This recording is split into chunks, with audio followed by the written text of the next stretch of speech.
Welcome to the broadcast. Tonight we'll spend the hour with the writer and director Quentin Tarantino. In one of the tensest scenes in any movie this year, a gangster played by John Travolta drives his boss's wife, who is near death after an overdose, to the home of a drug dealer in the middle of the night. She needs an adrenaline shot to the heart, but neither Travolta nor the drug dealer have ever administered one. The men fight about who is responsible for the OD before Travolta plunges a needle into the chest of the comatose girl. Pulp Fiction, which won the top prize at Cannes this year, is the second film written and directed by Tarantino, a self-described movie geek who spent 5 years working at a video rental store. Pulp Fiction opened the New York Film Festival in September. It stars John Travolta, Samuel Jackson, Uma Thurman, Bruce Willis, and Harvey Keitel. And we are pleased to have the director right here, Quentin Tarantino. Thank you for coming. Thank you. I was looking forward to being here. And saying hello to my table. Yes, exactly. The table. The table.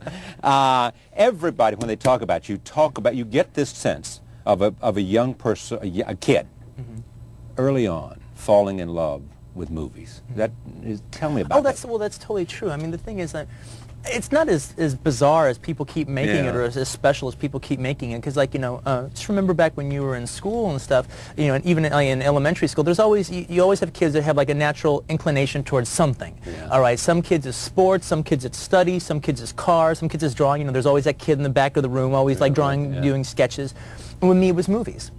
The only difference is I had kind of this like weird tunnel vision, where it's like once I got into it, I didn't have room for anything else, all right, as a kid. And it was like, and it actually even reflected in my schoolwork, You did so well at school, but you name every character, every plot line. Exactly. And evaluate every movie. I couldn't spell anything. I couldn't remember anything, all right, but I could go to a movie and I knew who starred in it, who directed it, who directed it, who wrote it, everything.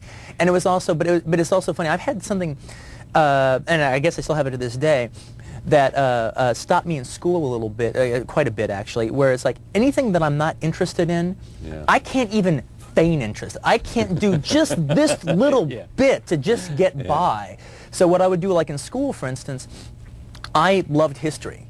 Because to me, in a way, history was like watching a movie. Actually, I had the leg over all the other kids in history because I would seeing Nicholas in Alexandria, or watching movies about this or that and the other. To me, that was stories. So I was interested in stories, and I was really interested in reading. All right, so I was like getting like A's in history and in reading, and failing miserably in other things. And when did you know then that this is what you wanted to do? You knew you loved them, but did you say, oh, it's the only thing that director, screenwriter, just get me in this business. I want to be there. Well, it was funny. I didn't say director, screenwriter, because I guess I always knew movies were written, but I didn't know what a director was, Right. But actually, my parents said, well, he's going to be a director someday and everything. And I didn't know what that was. I wanted to be an actor because when you're a little kid and you want to be involved in movies, people on the screen. So you say, well, I want to do what they do, and so all through my childhood.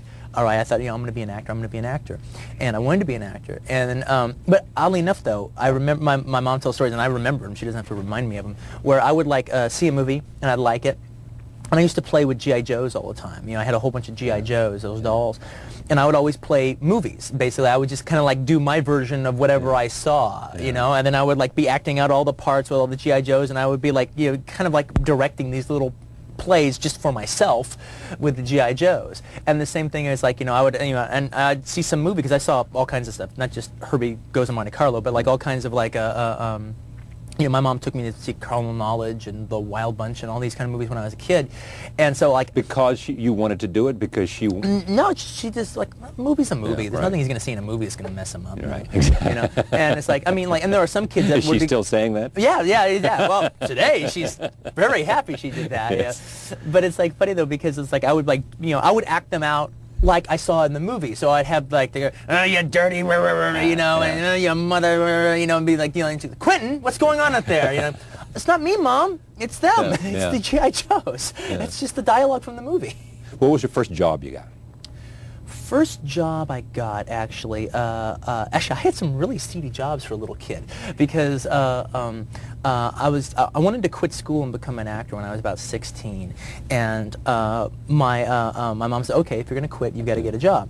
Now the first two jobs I got actually totally had to do with like the porno industry, all right, you know, and I was like, I'm so not interested in porno films, I can't tell you, all right, but the first job I got was working for this guy who had a bunch of, you know, those newspaper racks with all the sex rags in it. Right. Well, he owned a whole bunch of newspaper racks, and what we would do is he would drive around all night long in his van, and we would just collect the quarters and put in new papers, all right? So first I did that. That was my first, like, official job, all right? My second official job was I got a job as an usher at the Pussycat movie theater, all right, in Torrance, California. All right, so I was an usher at this porno movie theater at 16, lied about my age. And the irony of all ironies is when I was growing up, I always thought, man, forget about being a director, forget about being an actor. To me, the greatest job a person could ever have would being an usher at a movie theater. You know, you get to go to a movie theater all day long, and then you get to see all the movies for free. All right, well, irony of ironies, I ended up getting a job at a movie theater that I could care less about the movies and was totally bored by them. Yeah. And then what? And then I kind of just went through like a bunch of little, like, you know, phone sales job and this little stupid job here and that little stupid job there, until eventually, like around age 22, I got a job at a place called Video Archives in Hermosa Beach. And this is a famous video store. It's the famous Video Archives.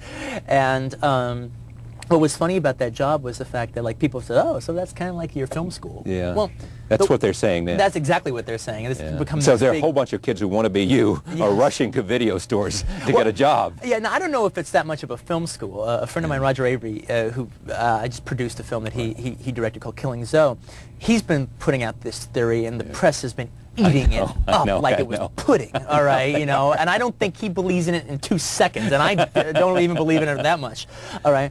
What that store was, more or less, is not a film school. It was kind of it was a closer equivalent would be, it was like my Village Voice. And I got to be Jay Hoberman. I got to be Andrew Saris at the store, you know, be like the little Mr. Critic, you know, at the store, putting films in people's hands and arguing my points of why this movie was good or why that movie was bad and everything. But the way I got the job was, it wasn't like I got this job and all of a sudden saw all these movies. And then just decided to, and then I became knowledgeable about them, and hey, let me make some of them. It was like I got the job because I already was a film expert, so to speak. I mean, that's why they hired me. Because you had just studied on your own, not because you went to school. But what does your success now say? I'm a reporter, journalist.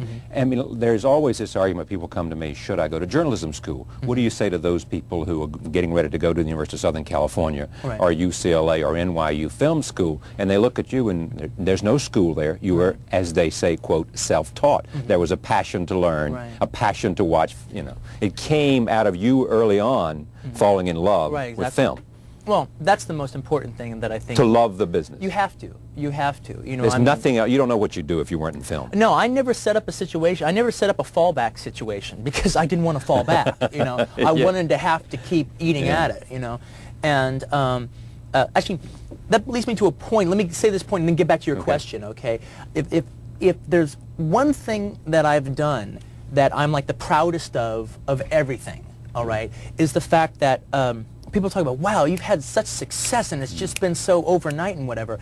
Well, whatever success I've got has come after like 8 years of just nothing working out as trying to get a job in films. What didn't work out? Well, it's like basically what I tried to do Give was... some sense of rejection.